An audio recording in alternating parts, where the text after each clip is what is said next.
Sometimes in life we just suffer. Sometimes it's from being totally withdrawn, or so much stress that we are totally anxious, or so tired that we are totally burnt out. But our current position is not our final destination. No, indeed. There's hope. So whether it's your personal life, your career, your relationship, your business, or your job, we say there's reason to believe again. And we present from Andy's personal development, the breakout room. It's the place for health, happiness, and prosperity. Stay tuned for more.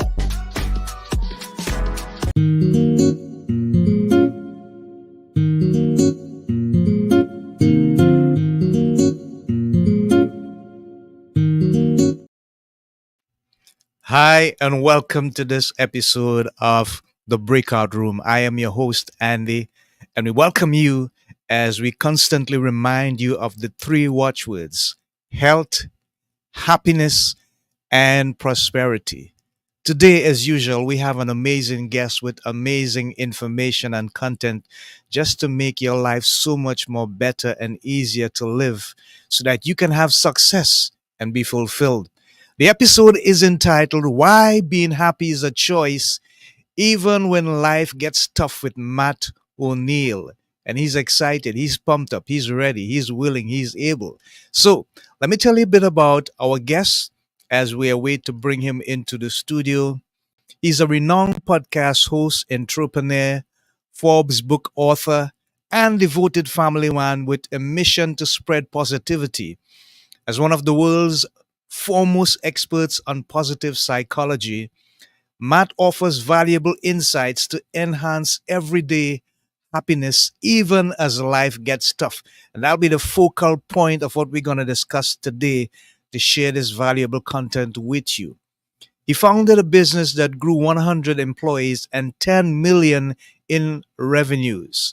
He's a happiness expert whose work has positively impacted the lives of over 100,000 people worldwide. And there's so much more, but the spotlight is not on us, it's on our guests. So let's welcome to the breakout room, Matt O'Neill. Welcome, Matt.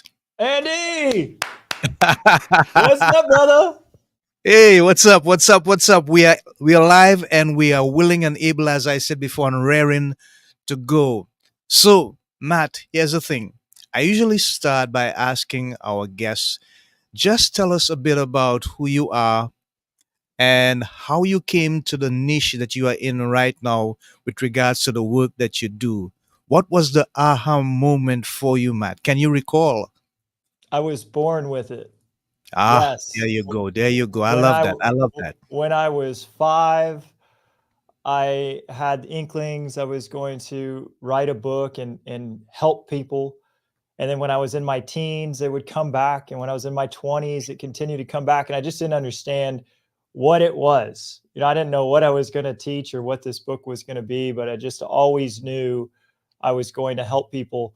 And it just, the theme has been there. And I've been called somebody that by my mom when I was a child that I would fall into a pile of crap for that wasn't the exact word she used, but we're keeping Right. this PG.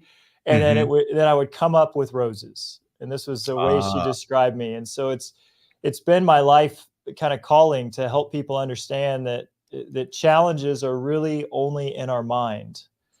And even when they really, really appear like true life challenges, life and death, losing all of our money, losing our status, losing our position, losing our career, losing our house, all of these things can be challenging to experience, but they're way more challenging as we think about them than they actually are in the real world. And we can be happy as we experience them. And that's what I teach. yeah. So I'm beginning to think that what you are actually implying or saying the word imply is too loose to use for how you just express it, is that we should not attach happiness to things like job, education, social status, the car we drive, the neighborhood we live in, the house we live in, stuff like that, or maybe the zeros we have in a bank account. True. Not even if we have a situation that could potentially make us unhappy, still we should not be unhappy because of that. And that tells me, Matt, that happiness is basically an inside job. You got it, So Andy. here's the Okay, question. man, are you a professional at this or what? Because you totally nailed it. So here's the question, Matt. How do we help people to realize that there's an opportunity internally for them to be focused despite what is happening externally? This this is the primary shift. The only thing that can hurt you is your own negative story. Something may have happened in the past. Let's say something big. You were fired from your job. But today, the only thing that is harming you is your negative story about being fired from that job. As soon as we drop the negative story, all the pain goes away because finding a new job is something we can do. We can literally go and find a new job today. And without a negative story, it's kind of easy to do, to just pick up and do something new. There's other things that, you could start to argue with me about, hey, what happens if I get a cancer diagnosis? Absolutely. That's a really tough thing to deal with. I'm not saying that that's not a tough thing to deal with. And at the same time, in this moment, it would only be our negative story about that diagnosis that would cause us suffering. We have the choice in this moment to live this day joyously, absolutely joyously. There are many people who say their diagnosis changed their life for the better. I just had a guest, Fitz Kohler, on. She had breast cancer metastasize all through her body. And this episode just released yesterday on my podcast, The Good Mood Revolution. Yeah. And she decided in that moment that she was going to live life fuller than she had ever lived it. She started to publish books and publish podcasts, and she leaned into her job. She leaned into her exercise. She said, I'm going to be an inspiration for how to have fun while dealing with the most unfun news. And she did. And now she's recovered. She would say her recovery had to do with her positivity and her happiness and her joy. And if she had decided to wallow in the pain of how it's poor me and this shouldn't have happened and all the things that our mind can tell us, that she may not have recovered. And I don't know if that's true or not. No one can know but God. But this is an example of the worst case scenario, and we don't have to be totally in misery about it. Yeah, thank you for that response, Matt. And then it leads me to this point. Why is it then that we are so quick to think that we are victims of life? And therefore, if that is the thought process, how harmful is that to opposing the desire, the urge for us to be happy, which I believe that we were created to be? We were designed that way, Andy. We were designed to think that we're victims. I don't Hmm. know. I don't know why. It is the way the human brain works. But anytime, absolutely anytime we choose to take the stance of a victim, and sometimes, look, I'm not going to downplay what you've been through, what I've been through, what Fitz has been through, what our listener has been through in their life. Sometimes we absolutely are a victim. When I was a kid, my dad was extremely emotionally abusive, sometimes physically abusive. I was so small. He was so big and powerful. I was a victim. I couldn't do anything against his attack. Nothing. I Right. was I was a Right. total victim. Wow. However, once I became an adult, I was no longer a victim. I was only a victim in my mind at that point. To say that shouldn't have happened. I shouldn't have had a dad that did that. I should have had a better father. I should have had a better childhood. All of that story was holding me back from being the greatest version of myself I could be. Once I turned an adult, I was able to be response able for my life. And this is the way I choose to live every day. It's the way I recommend, if you're listening to this episode, that you live every day taking responsibility. It's two words: responsibility. Today, we have the ability to respond Oh to my whatever happens. God. You have no idea what you just did. You have absolutely no idea. I am currently working on a book, and the title that I have for the book is Responsibility Towards Leads to Responsibility. One word. Totally. I cannot absolutely believe the symbiotic synergy, the resonance that we just arrive upon. Man, this is incredible. Wow. Hey, And you Andy, just said it. the world works that way, right? Wow. There's a reason that you invited me to come on the show, and it's a lot more magical than we choose to think, right? Mm, So mm. you and I are kindred spirits. We're brothers from another mother, obviously.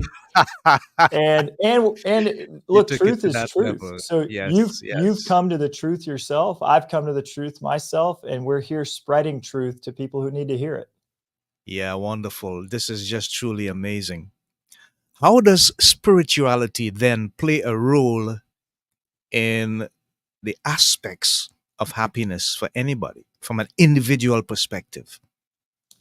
It's crucial. And Yeah. I'm not saying form a religion, although that can be a great Hmm. path for some. Hmm. For me, Yeah. the rules and the dogmas of formal religion had me rebel against all spirituality because I couldn't make sense of all of the rules. I didn't think some of the rules made sense to me, and so I threw out all spirituality with the rules that I thought were kind of just didn't make sense. Right? I'm not going to get into all of it. And then I became an atheist. And I said, if none of this makes sense, so I'll just go ahead and say science can solve all the problems. And I would look at people who had religion and spirituality, and I'd say, they're so happy. They can just say, let go and let God. And that's so lovely for them. I wish I had that, but I don't have that. And then I started to have spiritual experiences in my own life, coincidences like you and I just experienced. This obviously this is there's a reason we're having this conversation. I Yeah. started to notice these spiritual God winks all the time, every day. The world started to become more and more and more guided and more and more and more loving. And the more I listened, the more they happened. And all of a sudden I realized God is talking to me at every second of every day, Mm, always. And he's yeah. talking to all of us that way. Even if you don't Yeah. believe that God is there guiding you, God is there guiding you, even when you think that Hmm. he's not. Yep. And so once I opened my eyes to that, this is where happiness starts to come from, because you no longer have to worry about what if I get this cancer diagnosis like Fitz did, that you're an eternal soul that lives forever. And so even if this body doesn't last forever, and it won't, there doesn't have to be fear there. And Hmm. I studied a lot of that, right? And I'm sure you have as well. Once you have this like extreme faith that it's not over when you die, then things don't have to phase you as much. You lose your job, right? So the reason that I use that example, you lose your job. I've lost a bunch of money many times before, and it's so stressful. Because literally you think you're going to die. You lose Ah. your job and you say, I won't have money to pay for my groceries. I won't have money to pay for my home. I won't have money to take care of my children. We're all going to die. That's where our brain goes. But Hmm. once you have a faith that you're eternal and that God is going to continue to guide you, you lose a bunch of money and you lose your job. Sure, it feels stressful, but there's a faith there that it's going to be okay. And it always is okay. Yeah. Yeah. And I applaud you for that. Thank you for sharing. That really sheds a new and a positive and engaging light on the status of our minds and how we should see things in the world and reality of what we experience with regards to happiness. So when you look at your life, Matt, and you look at, I consider what happened there to you as a period of transition. You said you saw God winks, little signs of things that you saw happening in the world and it made a difference to you. Can you now transfer that into something that you actually do that would help people to recognize that we are really three part: body, mind, and spirit? And for me personally, it's about that holistic balance. If you leave out one, it's going to affect the other. How can we have that balance with regards to happiness, taking care of each of those three aspects of our anatomy and our existence. Oh, it's so profound, Andy. Yeah, I got chills with you asking that question because you have a deep understanding of what it means to live a beautiful life. We do have to take care of all three. And so let's start with body. Mm-hmm. We know what to do. we know Yeah, yeah, we know what to do. I exercise my body every day, right. every day. And it doesn't have to be crazy, right? You could just go for a walk outside Mm, every yeah, morning or yeah. every evening, just moving your body. Our body was designed to be moved, and then there's things that hurt the body. If we're eating processed foods and things that we know aren't healthy for us, things that aren't whole vegetables and fruits and just whole foods, that's going to clog up the body. And then when the body gets all sluggish, then the mind is tired and then the mind gets more Mm, negative.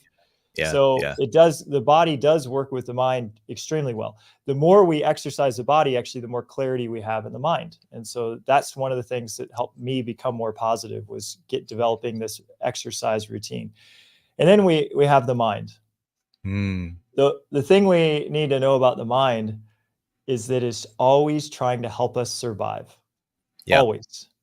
yeah. So its negativity, and it's negative a lot, its negativity is to help us survive.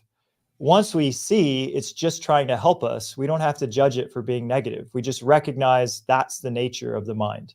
The mind is going to be fearful. It's going to be anxious. It's going to be on the lookout for what could get it, what could hurt it, how it could make a mistake to try to protect you from making mistakes and doing things that could hurt you.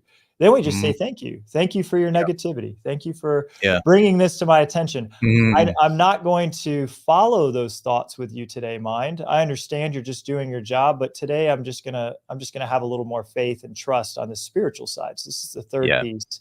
The third Yes. piece is spirit, and spirit is our essence. And when the more we live outside of thought and just in the essence of the present moment, the more connected we are with like everything around us, and then the more our life flows in a beautiful and natural way and the happier we are. And so I want to live connected to the present moment in that spirit center as much as I possibly can. How do I do that?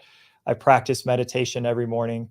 I pray every morning. Exercise helps me get rid of the thoughts and just connect with the present moment. And so those are three very easy things we can do to get more connected with spirit. But I want to give one more Yeah. actionable thing. Mm-hmm. So there's an exercise I do every week. Every week. On Sunday, I sit with a pad of paper and a pen and I say, what miracle did I experience this week? That's huge. As soon as you ask the question, Yeah, your mind will come up with an answer. And so yeah. I ask the question of my mind every week, what miracle did I see?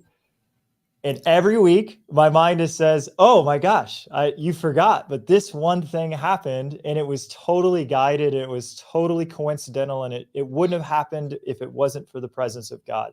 And so then that starts to give me more and more and more faith. Wow. I love that. I love that. Thank you so much. That was deep and that was profound. Thank you for sharing, Matt. We appreciate that. We appreciate you. I want to switch gears a little bit now and I want to show you something that you're obviously very familiar with. And I want you to first tell us, how did you arrive at this cover of your book and the name? What was the inspiration behind Good Mood Revolution, igniting the power of conscious happiness? And there's a matchstick of flame there. Where did it come from, Matt? Yeah, this cover, the logo is very intentional. The words are very intentional. Yeah. So the O's and good and mood being linked like a chain.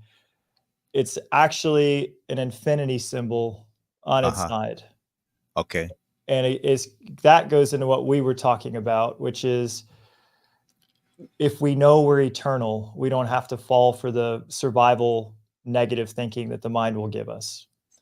It's also linked like a chain because in order to have happiness, we need to have connection with other people. Right. And happiness isn't something we sure we can experience it alone, but the true joy of life comes from great friendships, great family relationships. And those are things we can cultivate, nurture at any moment in time. And so Right. relationships are very, very crucial to having good moods. The revolution in the heart there, in the O of the revolution. Hmm. It's Yeah. a revolution because we're basically revolting against the norm of society. The norm of society is to be ho hum, I'm okay, I'm hanging in there. Yeah, I'm doing okay, I'm fine.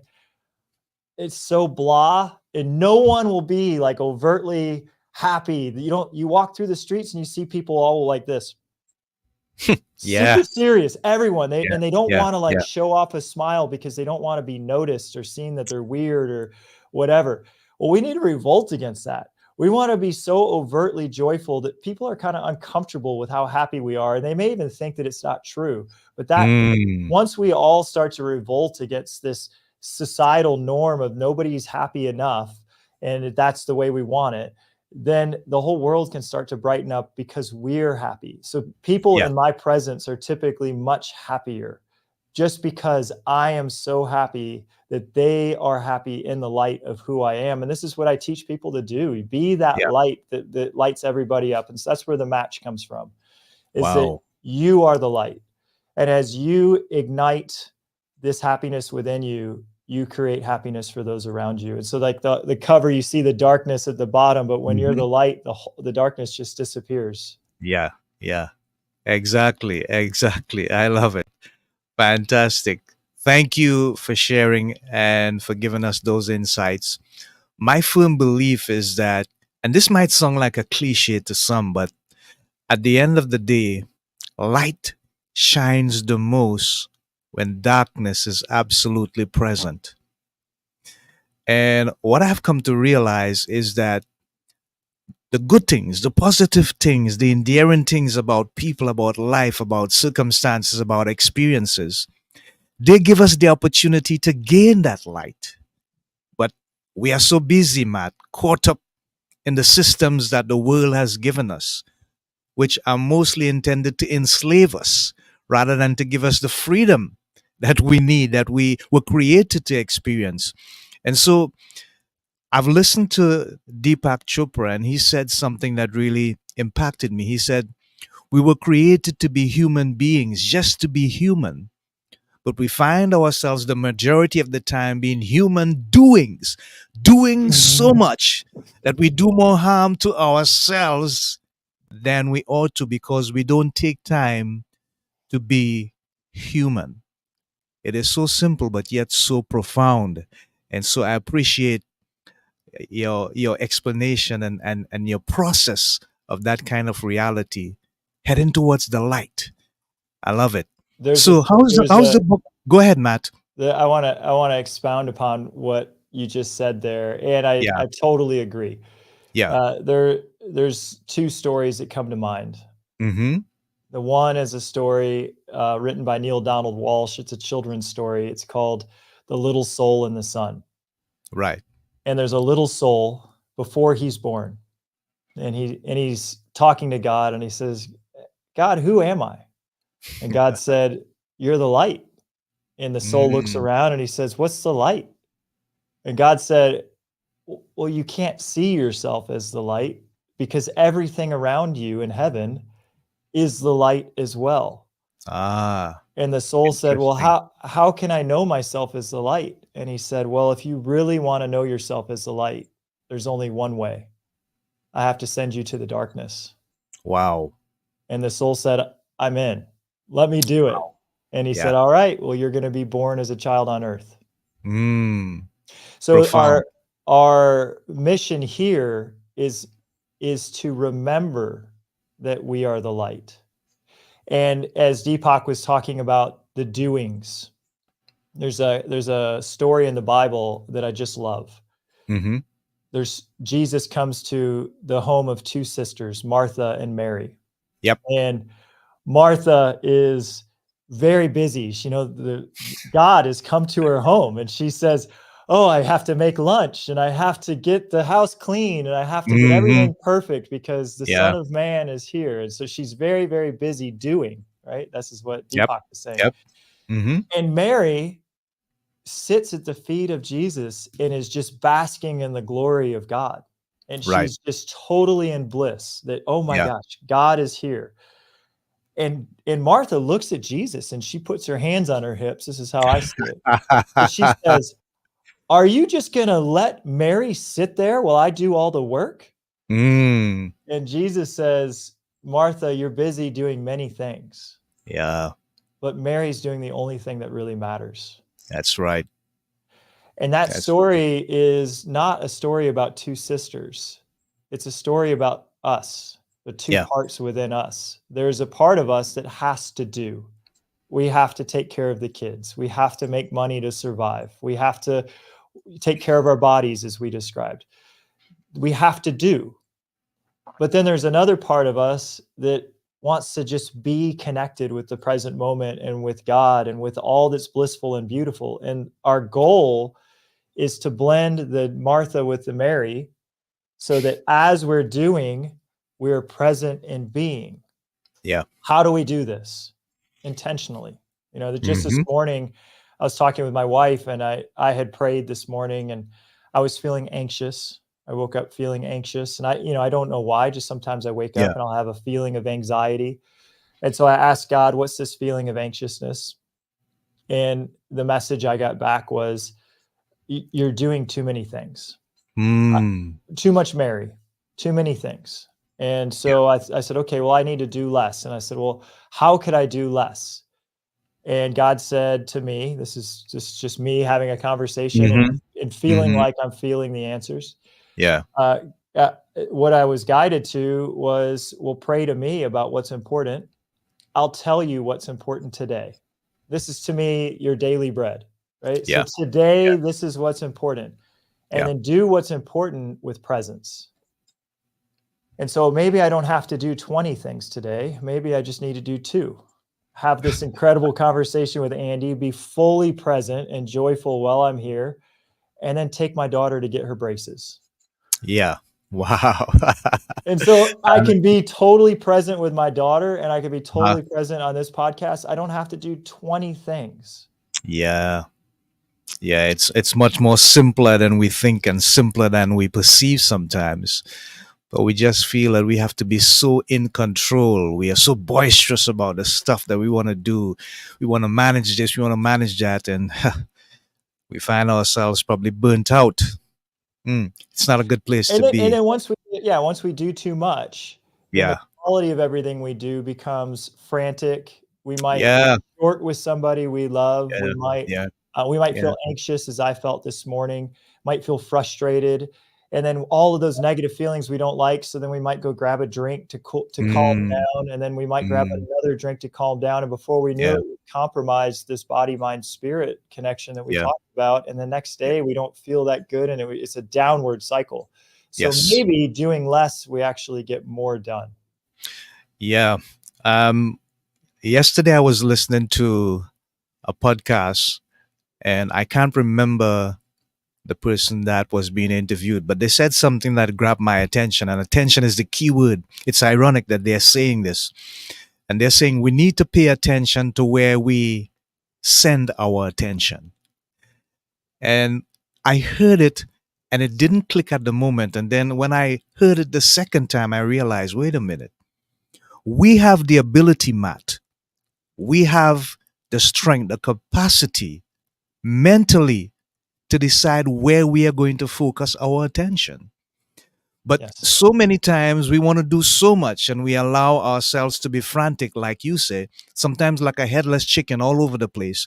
But not only that, whenever we pay attention to something and it's divided, that attention gets diluted and it does not make sense.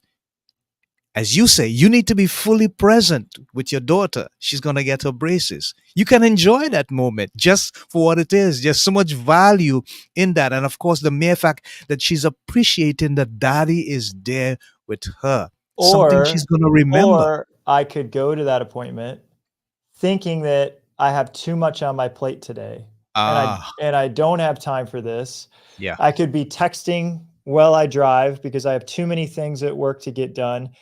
I could Mm, then my daughter could be feeling anxious and nervous because this is a big deal for her, and I yeah, could not yeah. be paying attention because I'm not Mm-hmm. present because my mind's trying to do 20 things today instead of Right. 2. And then the whole interaction becomes a negative for her Yeah, and for me, and our yes, relationship could yeah. actually splinter just Mm, because I'm trying to do too much. And this is what I'm saying is that if we do less, we can do more. yeah, Knowing that that appointment is of the highest importance of my day, I could turn my phone on airplane mode. yeah, I can yeah. talk with my daughter in the car on the way there. Hey, how are you feeling? Oh, I'm okay. Well, hey, when I got my braces, I was kind of nervous about it. How are you feeling? Are you a little nervous? Yeah, Yeah. maybe a little. Well, it's totally okay to feel nervous about it. I'm going to be here with you the whole time. I'm right here. I'm by your side. And then when she gets them done and I'm just there, ready to like give her a big hug and share the excitement of how she looks with her braces on, which she is excited for them to be on. It can be a total coming together for us. Which what's more important in my life, strengthening my relationship with my daughter or getting 2 more emails done today? Yeah. Yeah, we have to prioritize. And that is why that saying was so important. Just be careful of where you send your attention. And I want to take it deeper, Matt, because I like the profoundness of what you're speaking about with regards to your daughter. When we are connected to people, we also share symbiotically the resonance of what we are feeling. We don't understand that sometimes. So imagine you're going to the room and you're all anxious about the email, the call that you didn't take, the meeting that you had to forsake because you had to be there with your daughter. And all of that she's picking up. And she's like, Daddy, what's up? Daddy, I don't feel comfortable because you don't realize in that moment, Matt, that you are sending those vibes to her. But if, as you said, you're just in the moment and you put your phone on airplane mode because, hey, you don't want nothing to disturb this moment. Here's the thing, you are placing so much value on that moment that she can actually feel how valuable it is to you and it becomes more valuable to her. And you get so much more done because it's a moment that she'll remember and one that she will not forget. I get it. Wow. So, in light of that, I'm going to share a video and I labeled it Awakening. You're going to do some color commentary. Here we go. The first step of enlightenment is recognizing that you are creating just about all of your reality with your thoughts and emotional signatures and your frequency. Before that point of recognition that you're manifesting, typically we live in a victim world where we think things are happening to us, that bad things are happening to us. Other people are the cause of our problems. It's the government. It's the economy. It's the interest rates. It's because of that boss, or it's because of mom, or it's because of dad, or it's because of that, bad circumstance that happened. All of those are the reasons that I can't be successful and happy. Well, when you wake up from that illusion, and it is a complete illusion, I lived it until I was 25 as a victim, thinking that circumstances were outside of my control. And then I had an awakening at age 25 through 2 books. The first was Think and Grow Rich by Napoleon Hill. And in that book, Napoleon Hill basically said the same thing Eckhart is saying, which is your thoughts are creating your entire life. And I said, man, well, if my thoughts are creating my entire life, all I need to do is focus on my thoughts and make them better and more positive, and I'll have a more positive life. Wow. Color commentary. Come on, Man, Matt. what a cool guy. I I love that. I like love that that. I guy. love that.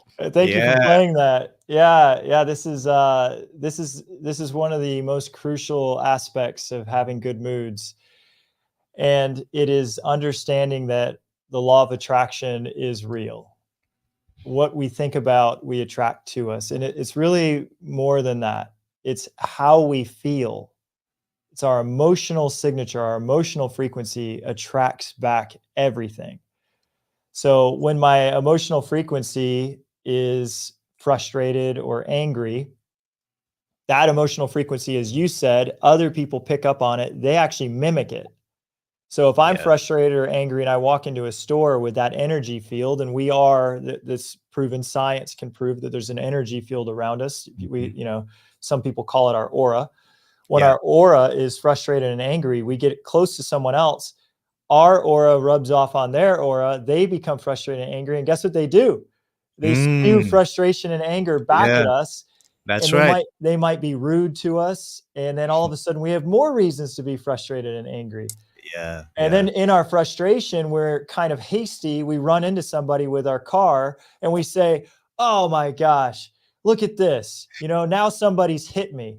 And this is perpetuating this victim thing, but we didn't realize it was actually our own energy that had created all of it. Our Yeah. emotional frequency and our thoughts are actually attracting back to us the Yeah. majority of our life. Now, we could take it too far and we could say that our thoughts create everything. I don't think that's true. I think, I have strong faith in God. Some things are given to us to challenge us to rise up and become more than we are now. And we need a big challenge sometimes to learn some lessons we can't just learn in a comfortable Yep. zone. But the majority Yeah. of this stuff that's happening is done by our thoughts. So as soon as I learned that, I just spent all of my time from then on saying, how can I make my thoughts as positive as possible? How can I make my energy as happy and as joyful and as loving and forgiving and compassionate and empathetic as possible? Totally changed my entire emotional makeup, because I was somebody who was frustrated and angry. That was my emotional makeup a lot of the time. To somebody who is super empathetic and compassionate and happy and forgiving. And everyone around me, because my frequency was so beautiful, they picked up on it and they started to smile at me. And they started to Yeah. be nice to me and they started to do nice things for me. And then when I'm in my car driving, I'm like concerned about how everyone else is feeling rather than all caught up in myself. And I'll notice somebody that might need to be let out and I'll let them out in front of me and then they wave, and then I'm feeling good about myself. And I get home and I give my wife a hug and a kiss and I give my children a big squeeze. Wonderful. And they're like Wonderful. so happy that their dad is home. And this is a beautiful life, but it's not created because of anything other than my own thoughts and emotional frequency. Yeah, yeah. We appreciate the stuff that you're doing, Matt, and certainly I'm sure that your family is blessed as a result. We have a thumbs up, a like from someone in the audience. We appreciate your comments and your questions for Matt as well, and thank you for your continued support. We have just about 8 minutes to go, but I want Matt to dive into something that I think is really critical. Your book identifies 8 primary bad moods. How quickly can you summarize what they are, but how can we heal them? How can we manage and deal with them? Yeah. There are 8 primary negative emotions, and they're shame, guilt, hopelessness, sadness, fear, desire, anger, and pride. And all other Wow. negative emotions we feel are derivatives of these 8. Yeah. Each of the 8 is, we all experience them. We can't not experience these 8 emotions. It's part of that darkness that God told the little soul that, hey, if you want to know the light, you have to go to the darkness. Well, we Yeah. inherited the darkness when we came into a human body. It's part of our makeup.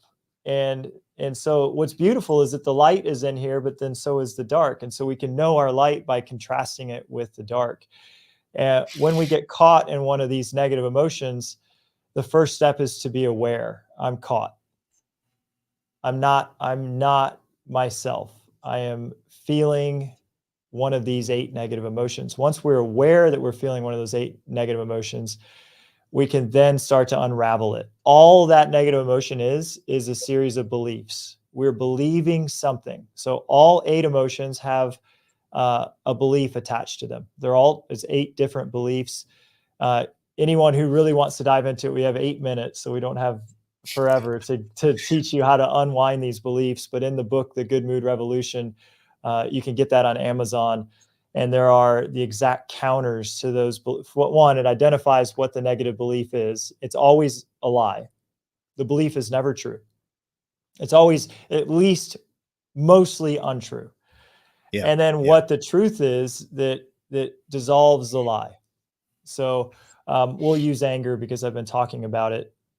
That the belief behind anger is always someone did something wrong that they shouldn't have done.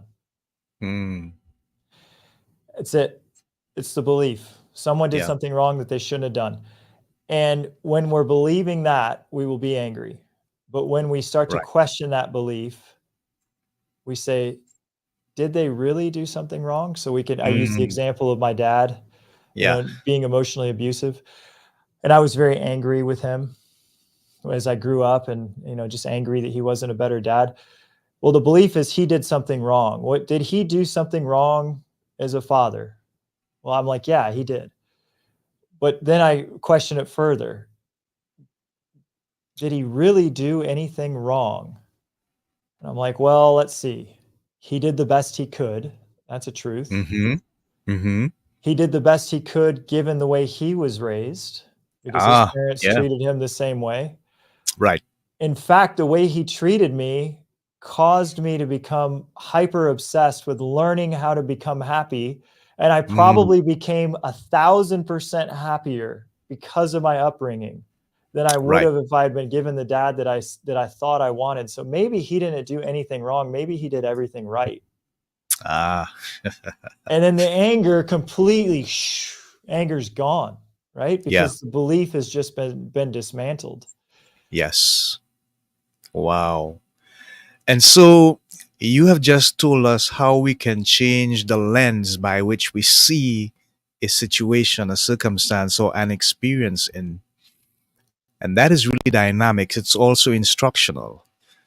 If you had the opportunity to speak to the entire populace of the world, just under 8 billion people, and you had to say something to them because it's the last thing they would hear from you, what would you say to them, Matt?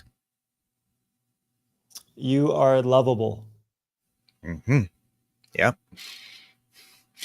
And being lovable is it something that is required of them, or is it something that they already have and maybe just haven't discovered? Most of us don't allow ourselves to know the reality that we are completely lovable, lovely, pure, innocent, and incredible just as we are. Most of us feel that we're not enough, that we're not doing Mm, enough, that we're not good yeah. enough, that we've made too Yeah. many mistakes, that we've harmed too many people, and that we don't believe the truth that we are lovable. And it's because of that lie that we're not lovable and that we're not enough as we are that we do the worst things to others because Mm, we don't wow. feel lovable.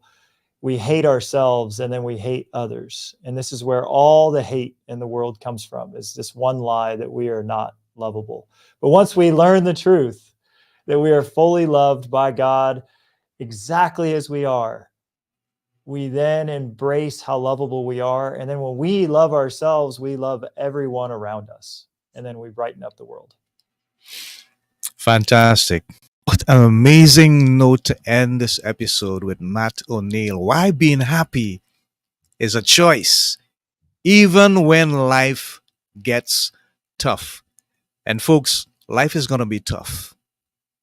We won't promise a bed of roses. And even if you have roses, roses have thorns, people. And sometimes you can get pricked by the thorns if you're not careful. Life is like that. It comes with the good and the not so good. I hate to say bad. So I'm going to share with the audience your information and you tell them how they can make contact with you, Matt, or get a copy of your book. Yeah, best place to connect is through the Good Mood Revolution podcast. And Yeah. as we mentioned, getting the Good Mood Revolution book on Amazon. Those are the best two places to get plugged in. All right. Wonderful. And in closing, Matt, what would you say to the leaders of the world with regards to how they can be more lovable. I think it's just my humble opinion. I would say thank you. Thank you for your service, leaders of the world. It's not an easy thing to do to be under the microscope and having so many people criticize you and hate you at the same time as you're just trying to serve humanity. So I would give them extreme gratitude for the hard job that they're doing. Yeah, wonderful. So we have been in the presence of Matt O'Neill. Why being happy is a choice even when life gets tough. Go on Amazon and see if you can get a copy of his book, Good Mood Revolution: Igniting the Power of Conscious Happiness by Matt O'Neill. Well, we have been blessed to have him with us as a guest. And as we close this episode, we say remember the three watchwords again: health, happiness, and prosperity. And also, we can experience those things in our lives if we look to the light of the love of the world and experience that amazing relationship with the Creator. It's possible once God is in the midst. I'm fully a believer of that. So until next time, this is Andy of Andy's Personal Development, together with my guest, Matt O'Neill, live in the breakout room, saying so long, folks. Godspeed, God bless. Shalom. Namaste. Bye for now.